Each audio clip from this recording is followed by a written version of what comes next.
could change the lesson by using the home group method lesson or the home group method. Changes the lesson from a teacher-centered approach to a learner-centered approach. And why I say this is because in the original lesson, the teacher delivers the information and the learners only participate through discussions and peer activities. However, in the home group method lesson, the responsibility shifts to the learners and they teach their peers. So they take learning into their own hands, and this fosters collaborative learning, which ensures that learners are actively involved in the learning process. So we can see the difference between the original lesson and the home group method lesson. The learners basically, it's a learner-centered approach and a teacher-centered approach. Just to add on that quickly, I think with this home group lesson, it allows the learner to excel, because not only working in groups, but also learning independently, because each one is contributing their own thoughts and ideas.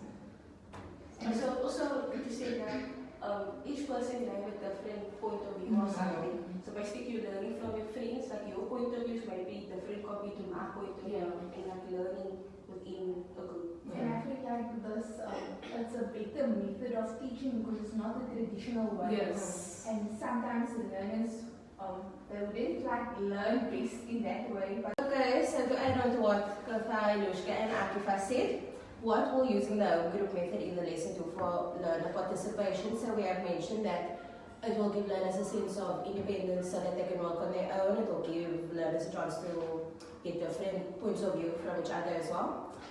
It will increase learner participation, and every student gets a chance to become an expert on a part of the lesson and teach others learning engagement. This makes sure everyone is involved, and it encourages collaboration, discussion and active learning, which helps students understand and remember the material better. Any points? So, to add on to that as well, so we have covered what it is and so do for the learner, what our group lesson will do for the learner. So what does it mean for the role of the teacher? So obviously with the home group lesson, the teacher's role shifts. So as Kofa said, that it will obviously become a more learner-centered lesson. So obviously the teacher's role changes from leading the lesson to guiding and supporting the learners. Learners also take on an active role by teaching one another and learning from their peers.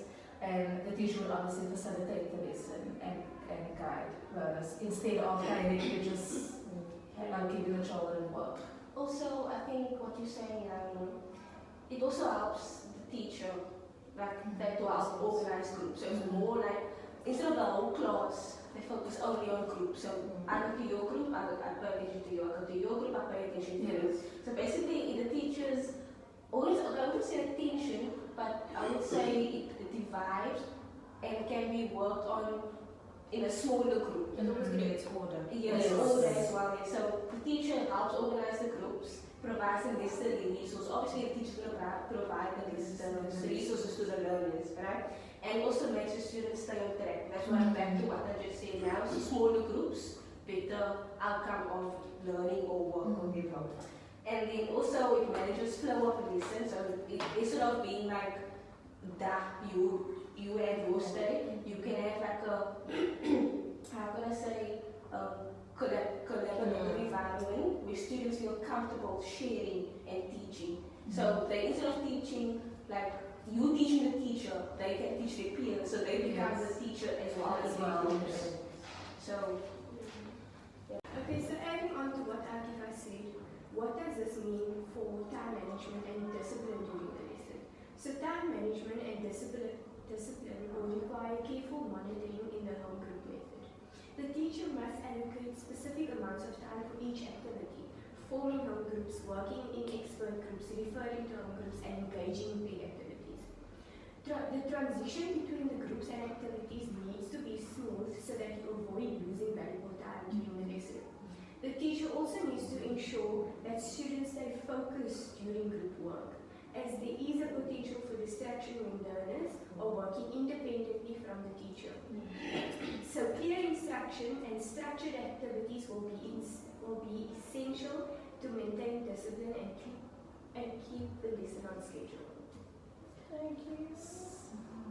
Just coming back to the disruptive, that can also happen. Like when the learners are in the groups, they tend to make more noise. So when the teacher is not watching them anymore, they tend to be disruptive in class and go out of topic to what they're supposed to do. So that's why it's important for the teacher to ensure that the learners are focused on what they are supposed to be doing. And the structure in place as well. Yes. So proper rules. Even though this is a learner-centered approach, the teacher must facilitate the lesson throughout. Yes.